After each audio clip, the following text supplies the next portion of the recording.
Север. От реки Ома до левого берега Печоры – территория малоземельской тундры.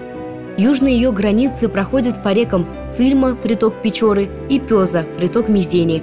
На севере берег тундры, который поморы называли Тиумским, омывают Чешская губа и Поморский пролив Баренцева моря Северного Ледовитого океана. При этом тундру полуострова Канин обычно называют Канинская тундра. В юго-западном конце ширина тундры достигает 140 километров, в северо-восточном – до 450 верст.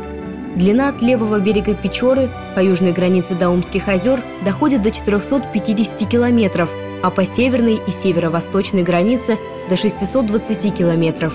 Тиманская тундра представляет собой частью ровную, частью холмистую равнину со слабым наклоном к северу. В средней и отчасти в восточной частях малоземельскую тундру прорезают невысокие горные хребты Тиманского кряжа. Самый западный из них, между реками Пеша и Варшина-Виска, называется Косминский камень. Затем идут Тиманский и Чайцинский камни. Самый восточный хребет – каменноугольная гряда, а в верховьях реки Космы – Кайминский камень. Между Тиманским кряжем и своей западной границей, а также и к северо-востоку от этих гор, тундра покрыта громадными торфяными буграми, поросшими лишайниками, морожкой, голубикой, карликовой березкой и разными мхами.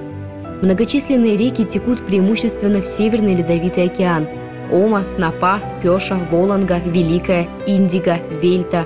Имеется много рыбных пресноводных озер – Анутей, Индигские, Варшинские и Омские озера, а также Косминское озеро.